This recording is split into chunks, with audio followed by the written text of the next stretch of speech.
As a spectator on this whole journey from early 2022 up to now, following the events of Microsoft's plan to, buy out Activision Blizzard, I just gotta say, I was pretty surprised that day we found out that Microsoft had won in court against the FTC.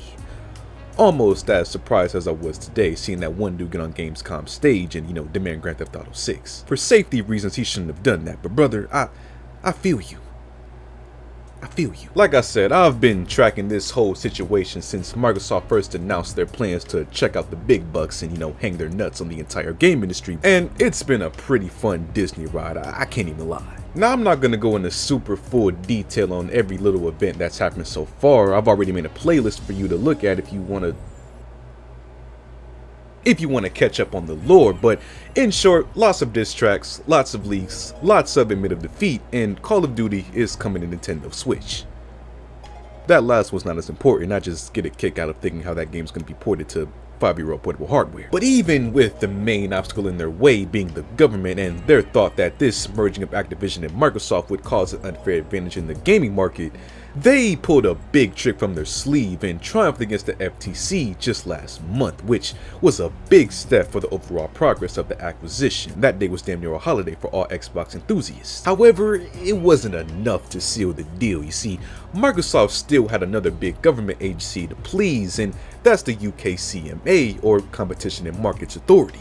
They operate similar to America's FTC, in which they watch over markets to make sure that nobody's playing a real-life game of Monopoly and hoarding all of whatever market they're in to themselves, and make sure that competition is spread out evenly. If it weren't for these guys, we'd have a lot more studios ending up like the original THQ, because whoever had the most money would just buy out every big game company, aka Microsoft's literal wet dream. Anyway, the CMA thinks that Microsoft's deal would hurt the competition in the field of cloud gaming, since if the acquisition went through, they'd have the power to put all these new games on their popular game streaming service right now called Xbox Cloud Gaming. Obviously, the cloud gaming scene is just now starting to gain some traction and, popularity since it's being put in our faces everywhere, but in the grand scheme of things, it's still only in its infancy, so the CMA wants to give everyone developing on this side of gaming a chance to get a slice of that pie without worrying about Microsoft coming in and, well, just getting in the way of that. So long story short, they told Microsoft, fuck that, try again, and Microsoft's been halted ever since. But now that Microsoft is closer than they ever were with closing their deal, they just today set a new stipulation for the CMA's approval in the acquisition. Earlier today, Brad Smith, the vice president of Microsoft, took to announce that they've notified the CMA that if they approved Microsoft's deal and let it happen, they're agreeing to give full control of all Activision titles for cloud gaming for the next 15 years to Ubisoft and on their game streaming platform, as a way of showing that they're willing to share some of that cloud gaming love to, all of their competitors. He stated that they'd obviously get a little compensation from that transaction. I mean, they aren't that generous, but he states that Microsoft will get a one-off payment with the option of pricing based on usage from Ubisoft. Now, Microsoft and Ubisoft already have a pretty close relationship, at least business-wise, with their Ubisoft Plus experience already advertised on the Xbox official website. So it does make sense why they choose Ubisoft to have control over their, Activision games' ability to be used through cloud gaming. My only concern with that is that, well, Ubisoft kind of sucks right now. With the numerous canceled games and delays and shitty emails from its CEO, it's left a bad taste in a lot of people's mouths, including mine. Pause. And whether any hardcore gamer would want to trust the company's future could be a little up in speculation.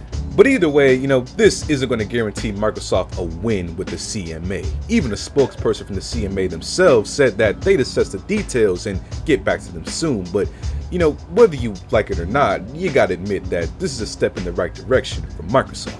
The deadline for Microsoft to close their deal is up until October 15th, so the CMA has plenty of time to make their decision, but whatever it is will literally make or break this entire adventure.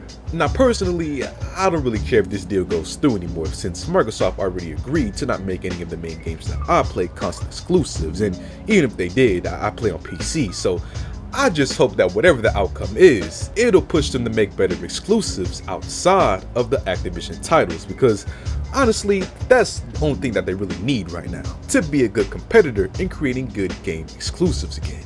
But of course, you know, we'll just have to wait and see what happens and what the future holds for Microsoft.